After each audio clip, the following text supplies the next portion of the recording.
Okay, so what is the most important lesson you've learned in your 20s?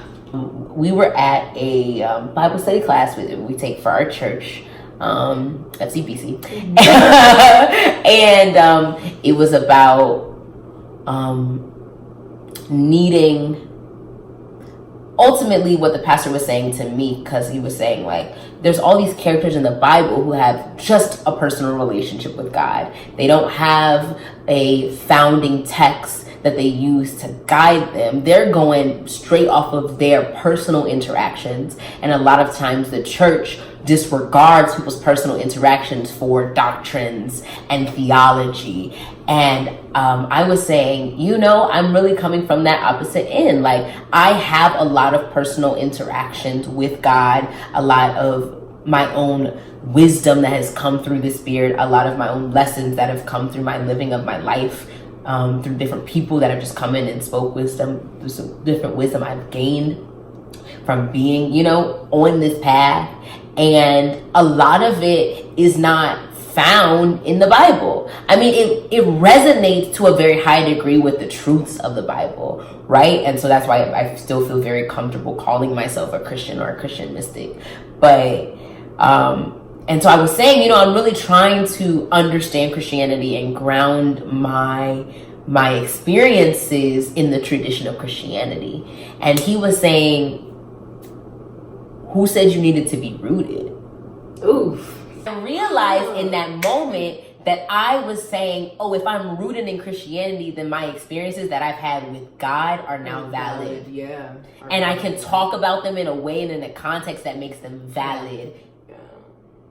And I was like, and in that moment, I heard God saying, like, you don't need anyone to validate what we've already done. Because he got it. You don't need anyone to understand or to agree or to, period. Yes. Because you've had your truth to bring your truth into the world. So you want to go by somebody else's standard? Nah, I trusted you with this truth. Okay. Because I know that you are the person to bring it through. Okay. So that was a realization. I was like, God said, be free. Be free. Ooh, be free from needing anybody to know anything about what you're doing, to have ever heard it before. Be free from all of that. Mm-hmm. Hey, would you fight someone over your man? Oh my God. So, actually, tell a little bit about how long you've been with your man, just so we can say. I have been with my delicious chocolate drop for 6 years. Woo! Gonna be 6 years next week. So, I don't play about that man. And my college-educated, empowered, feminist black woman self would never lower my value to a heathen or a heifer to fight anyone or go take myself out of my character for any Negro or Negress. But the Cardi B in me. Hello. The Detroit. You be like, well, where does she come from? Coming out of my. It's like a werewolf coming out of my body to attack. I would never. I'm too good for that. But try me, and I might. Okay. Your turn. Seriously. Hello. Ask me real quick. Okay. Will I fight? Oh, what? No, ask me. Will you fight for your man? Okay, so my man's is a beautiful almond joy. Would I fight for this man? You can feel that anger coming out of your body. You'd be like, no, but then you're like, I'm crazy. The thing is, can I tell the truth? People love me. No, really, because I'll just be so loving when I walk in the room. I never had no problems. Wow. So you walk up to a girl that's pushed up on him and be like, hey, honey. What I would do is I would just kiss him in the mouth and be like, oh, hey. Hi, I'm Mia. Nice to meet you. What's your name? But also, my man sets clear boundaries. Okay. Same with mine. He is so good at friending people. He friend zones people better than I do. And I just be like, wow. And he'd be like, oh, hey, sis, how was your boyfriend? Because my girlfriend is great. Hello. Let him know. Talk about black men Let them know. being loyal, Okay. being what you need. And that's also what I love about our relationships is like, we're very much with like, oh no, we have amazing black men. Switch up the narrative. Because really, talk about good black men, talk about the most phenomenal kind of men you could find. Okay. And we got some chocolate ones. Yes. Lord for that melon. Lord, thank you. I mean, and also like super intelligent. In what ways do you actively, in what ways do you intentionally try to grow as a person? Okay. That's good. Mm-hmm. So what I do is I set my intentions for the things I would like. So I want to be more kind and more gentle. So every morning I am giving my gratitudes for the way that I'm showing up in ways that are kind and gentle. I'm asking to be held accountable for the things I say I want to do and the ways that I'm actually showing up. I am asking for clarity and wisdom to see myself as I am. I'm asking to be able to show up in my relationships in the way that will most reflect love and compassion and openness and honesty. I pray that I will, all the things that are no longer serving me about the ways that I show up in my programming and any trauma that I've experienced, that I release those things and allow the things to come to me that really express my true self. And that I can be and then the ways that I exist are for my best good and the best good of all involved. Yeah. So that's how I try to be better. Just so you know, everybody, the more you try to work to being a better person, the more the world is better. It is a real thing because the better you are, it pushes on to other people, and that love is like a ripple effect to the universe, and it makes everything else better. So try to be a better person. Yeah, like what you put out really comes back to you. It's good for you. What is your favorite part about being Black, and or you can, answer any part of this, about being you? Okay. Well, okay, I'll answer both. So my favorite part of being Black is, first of all, yes, what? This is great. This is pretty awesome. Do you see this hair texture? This is lit. I like this. This is awesome. All of this, love it, love it, love it.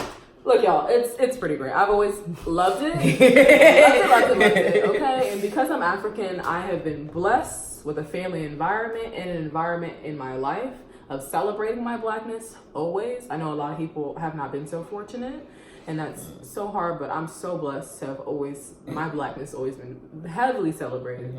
I love the community of being around African Americans. Being around Black Americans and being around Africans, it's a we're the cool kids. What? Always. We always lit. Like, we're always lit, whether you identify with hood, like pop rap culture, or like rockers. Like, we are so diverse. We're so cool. Like, we can just do anything, and we're so amazing.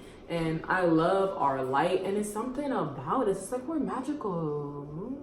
We're magical. I love it. I mean, if you can't already see it, we're magical. let those who have eyes see. Okay, I hear the defies gravity. Towards the sun. What? Grow towards the sun. My favorite part about being me is my big heart and my big personality. I can't help them. They're so great. I love them. They're my favorite part of me. I'm a big old light, and it's great. Being Michelle's, it's always an adventure. I love that. And I feel like because of who I am, I attract a lot of different energies and people, and I get to experience the world in a really amazing way, especially when I fully embrace my most authentic self. So I encourage everybody to do that too, because your most authentic self is amazing. You're lit. I mean, you are exactly who you're supposed to be, and exactly who the earth and the universe needs you to be. I heard something really profound that said, you are the answer to a question that the universe has about itself. Yo, that's real. Did you feel that? Because I felt it when she said it. Wow, I felt that. It's like, ooh. Oh, I need a such and Answer to such. this question. You're amazing, guys. Come on. I mean, it's an orchestra. Yeah. Why you over here trying to play the drums when you a saxophone? Yeah. Boy, if you don't get down on that set. And be you, because you're so amazing. Like, you are so uniquely yourself. Nobody can be you. Just be yourself. Okay, last question. You ready? I'm ready. You gotta get these boys back. I need y'all to do your best Joker laugh. Joker laugh challenge. Ugh, please don't let that be. Please don't let that be the laugh. Ugh, you're so creepy. Ugh, she's so creepy. Okay. That's balance. First they're sour, then they're sweet. Okay. What is that? Is that your laugh? You didn't say what kind of laugh. You didn't say. Your best Joker laugh. Oh, you just said okay. My best Joker laugh. Okay, you go first.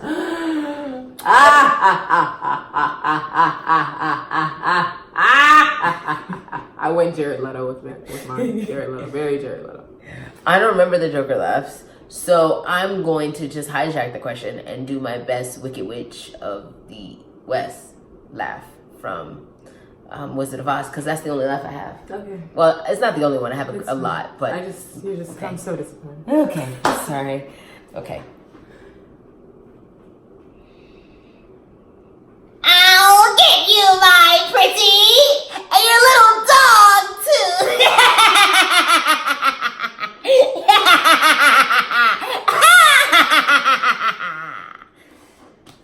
Oh wow. Y'all. Yo, that was crazy. That was a lot. Y'all, thank you so much for watching. Yay! We love you guys so much. We love you. And if you like these, share them, tweet them, subscribe, send it to your grandma, send it to your auntie, send it to your pastor, send it to your niece and your mincy. Hey. comment, tell me what you think, tell me what you like. Also, I want to see you laugh. Please send us your laughs. See you laugh. You see what our show is about. It's about us laughing. We need you to laugh too. We laugh every episode. We do.